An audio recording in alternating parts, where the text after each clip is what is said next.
Apakah kamu ingat kapan terakhir kali kamu merasa sedih, cemas, atau takut? Entah bagaimana itu terjadi. Kamu tidak sendirian, meskipun mungkin terasa seperti itu. Video ini mewakili 10 gejala kesehatan mental yang tidak boleh kamu abaikan. Sebelum kita mulai, kami perlu memperingatkan kamu bahwa video ini mungkin memicu beberapa orang. Jika kamu merasa terpicu oleh video ini, harap jaga diri kamu. Dengan itu, mari kita bicara tentang 10 gejala kesehatan mental yang tidak boleh kamu abaikan. Nomor 1. Kamu mengalami perasaan sedih atau depresi yang bertahan lebih dari 2 minggu. Semua orang mengalami kesedihan pada satu waktu atau yang lain. Namun, kebanyakan perasaan sedih yang normal akan membaik seiring berjalannya waktu. Sebuah studi psikologi melaporkan kesedihan intens yang tidak normal yang berlangsung selama 2 minggu bisa menjadi tanda depresi. Mereka menyatakan tidak dapat keluar dari kesedihan atau menjadi lebih berat dari biasanya harus ditanggapi dengan serius. Nomor 2. Kamu mengalami perubahan suasana hati yang ekstrim dan tidak tahu mengapa. Kamu menemukan bahwa suasana hati kamu tampaknya berubah sangat cepat atau secara acak. Sebuah studi mempelajari seberapa sering suasana hati rata-rata orang berubah pada hari tertentu. Menurut PIBN dan CVI, studi ini menunjukkan orang cenderung lebih sering mengalami emosi positif seperti kegembiraan atau cinta daripada emosi negatif. Tapi sangat normal jika emosi seseorang berubah setiap hari. Namun, sebuah studi yang membahas tentang orang sakit jiwa memperingatkan bahwa perubahan suasana hati yang sangat dramatis yang menyebabkan perubahan besar dalam perilaku dan energi kamu bisa menjadi tanda gangguan bipolar.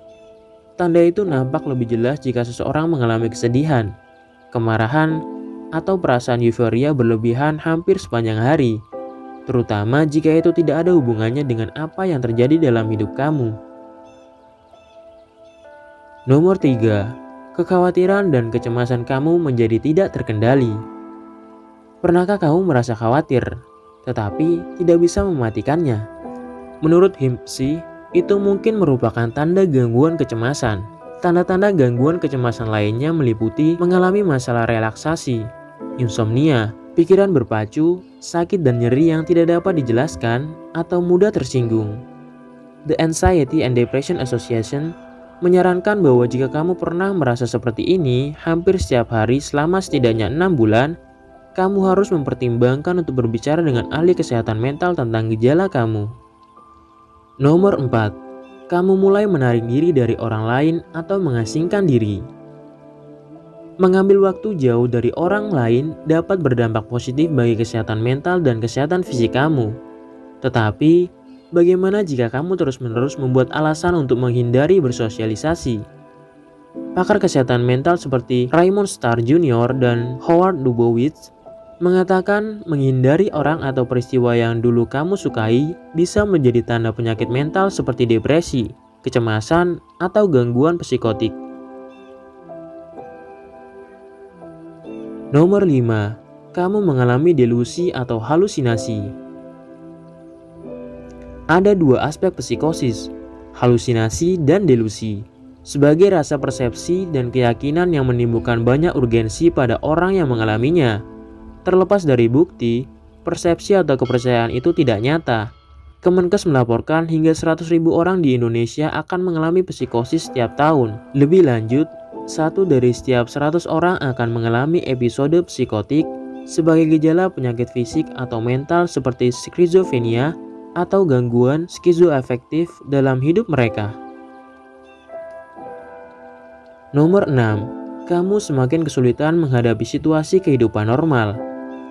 Pernahkah kamu melewati masa-masa dalam hidup kamu ketika tidak ada yang berjalan dengan benar dan kamu tidak bisa menghadapinya?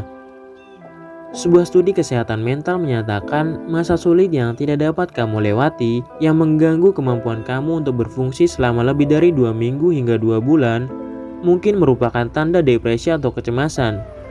Tanda utama bahwa apa yang kamu alami lebih dari sekedar stres adalah ketika kamu mengalami kesulitan berfungsi dalam situasi normal selama beberapa minggu.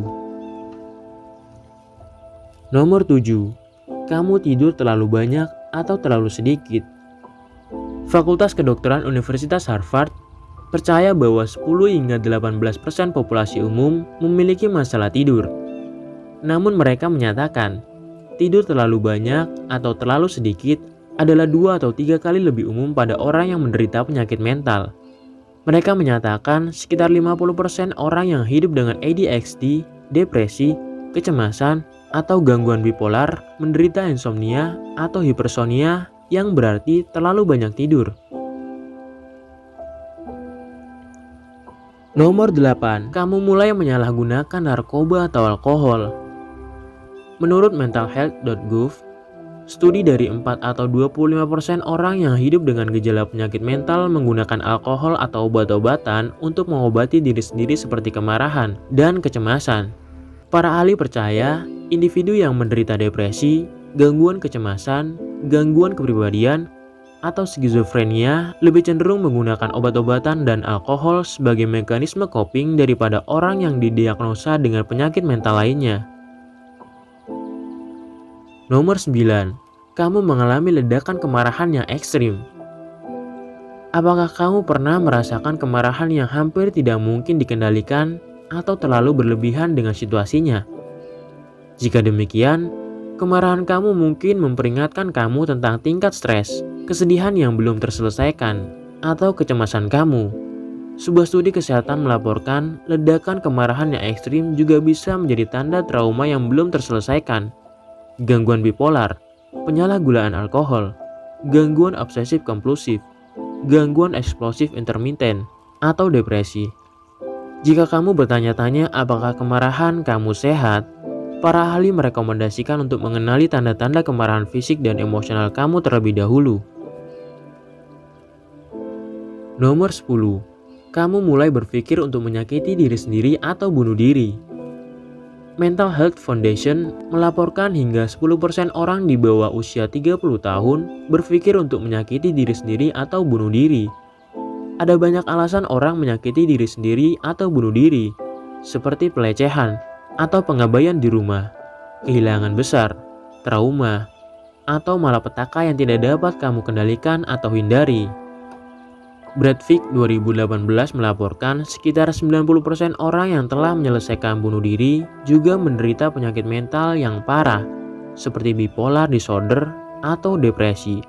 Jika kamu berpikir untuk menyakiti diri sendiri atau bunuh diri, kami sangat ingin kamu menghubungi ahli kesehatan mental dan mendapatkan bantuan yang kamu butuhkan dan layak dapatkan.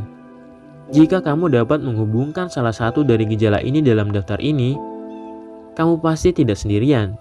Juga tidak buruk karena merasa seperti ini. Tetapi, kami ingin kamu menjaga diri sendiri, yang berarti menghubungi ahli kesehatan mental jika kamu telah mengalami salah satu gejala dalam daftar ini.